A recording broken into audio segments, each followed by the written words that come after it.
Hello students, आज की video में हम यूनिट 7 पे topic 7.9 fix points in calibration of thermometer को डिस्कस करेंगे। ये जो थर्मोमीटर्स होते हैं, इनकी कैलिब्रेशन पे जब इनके हम डिविजन्स कर रहे होते हैं, स्केल बना रहे होते हैं, तो इनके जो फिक्स पॉइंट्स होते हैं, फॉर एग्जाम्पल एक ये पॉइंट और एक ये पॉइंट, जो फिक्स पॉइंट्स है। तो अब ये जो पॉइंट है, ये जो फिक्स पॉइंट है, इसको कहते हैं लोअर रेफरेंस पॉइंट और ये कहलाता है अपर रेफरेंस पॉइंट। ठीक है, तो डिस्कस करते हैं, देखते हैं। To make a proper scale on thermometer we need to fix points. हमें दो फिक्स पॉइंट चाहिए। These two fix points are called the reference points. इनको हम क्या कहते हैं? रेफरेंस पॉइंट्स कहते हैं। Lower reference point and upper reference point. gaps between these two points is divided into equal points। अब इस पॉइंट और इस पॉइंट के बिटवीन में जो गैप्स है वो इक्वल पार्ट्स में डिवाइडेड। अब जैसे आप अगर 100 डिविजन्स बन रहे हैं तो 100 जो डिविजन्स होंगे वो बिल्कुल बराबर डिस्टेंसेस पर होंगे। फॉर एग्जाम्पल अगर एक गैप और दूसरे गैप के बिटवीन में 1 मिलीमीटर का डिस्टेंस है तो आगे हर गैप के बिटवीन में 1 मिलीमीटर का डिस्टेंस होगा। For example lower reference point is standard degree of coldness. ये जो लोअर रेफरेंस पॉइंट है ये स्टैंडर्ड डिग्री ऑफ कोल्डनेस का स्केल भी हमारे पास डिफरेंट टाइप्स के हैं कि हमारे पास सेल्सियस स्केल है, फ़ारेनहाइट स्केल और केल्विन स्केल। सेल्सियस जो स्केल है जो अक्सर लैब वगैरह में रूम टेम्परेचर वगैरह जिससे मेजर किया जाता है। फ़ारेनहाइट स्केल से हमारे बॉडी टेम्परेचर अक्सर यूज होते हैं जो क्लिनिक्स में होते हैं। और केल्विन स्केल ज़्यादा इंडस्ट्रियल प्रोसेसेस में यूज होता है। अब यहाँ पे जो स्टैंडर्ड डिग्री ऑफ कोल्डनेस है वो आइस है। आइस जो वो सेल्सियस स्केल में 0 डिग्री पे आइस बर्फ बनता है। यानी अगर आप इस थर्मोमीटर को ले आकर के आइस पे रखोगे बर्फ पे तो ये जो लिक्विड ऊपर की तरफ राइज अप हुआ है ये जस्ट 0 तक आएगा, यहाँ तक, इसके ऊपर नहीं आएगा। ठीक है।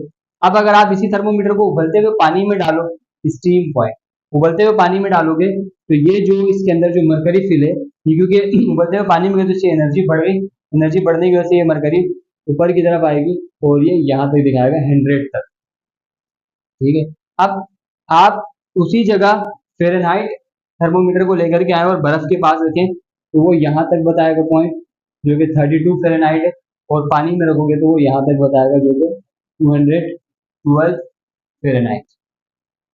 इसी तरह आप केल्विन स्केल को रखोगे तो वो यहाँ तक ऊपर राइज अप करेगा जो कि 273 कहलाता है, ये 273 केल्विन। और वाटर पे उबलते हुए पानी पे वो यहाँ तक आएगा 373 केल्विन। यानी वाटर का सेल्सियस पे जो टेम्परेचर है वो 0 डिग्री है, सॉरी बर्फ का, और फ़ारेनहाइट पे 32 है और केल्विन स्केल पे 273 है।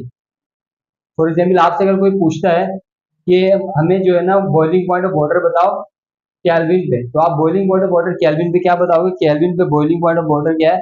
373। फ़ारेनहाइट पे क्या है? 212। और अगर डिग्री या सेल्सियस में पूछते हैं तो आप बोलोगे 100 सेल्सियस। आई होप स्टूडेंट्स आपको ये बातें समझ आ रही हैं। और इसी तरह upper reference point is standard degree of hotness. Upper जो रेफरेंस पॉइंट है वो स्टैंडर्ड डिग्री है हॉटनेस का। अब वैसे तो एग्जाम में आ भी सकता है कि फॉर एग्जाम्पल आपको एक टेम्परेचर दे दिया जिनाब सेल्सियस में और उसे कहेंगे कन्वर्ट करो फ़ारेनहाइट में, या फिर फ़ारेनहाइट में दे दिया कहेंगे कन्वर्ट करो सेल्सियस में, या फिर केल्विन में दे दिया कन्वर्ट करो सेल्सियस में कह रहे हैं, या सेल्सियस में देखिए केल्विन में कन्वर्ट करो कह रहे हैं। फॉर एग्जाम्पल कोई भी टेम्परेचर जैसे हमें 20 डिग्री टेम्परेचर 20 सेल्सियस है, अभी 20 सेल्सियस जो टेम्परेचर है कह रहे हैं कन्वर्ट करो इसको केल्विन में। तो केल्विन में कन्वर्ट करने के लिए क्या करेंगे? हम देखते हैं सेल्सियस में जो टेम्परेचर है वो 0 पे और केल्विन पे 0 पे 273, यानी इन दोनों में जो गैप है वो 273 का है। तो मैं क्या करूंगा? इस टेम्परेचर के साथ प्लस कर दूंगा 273, तो ये जो टेम्परेचर सेल्सियस से कन्वर्ट हो जाएगा केल्विन में, तो ये बन जाएगा 293। अब इसके साथ केल्विन यूनिट आ जाएगा, पहले सेल्सियस था। ठीक है, तो इस तरह हम कन्वर्जन कर सकते हैं। और ये जो लोअर रेफरेंस पॉइंट और अपर रेफरेंस पॉइंट के बिटवीन में जो गैप्स है इसको हम इक्वली डिवाइड करते हैं।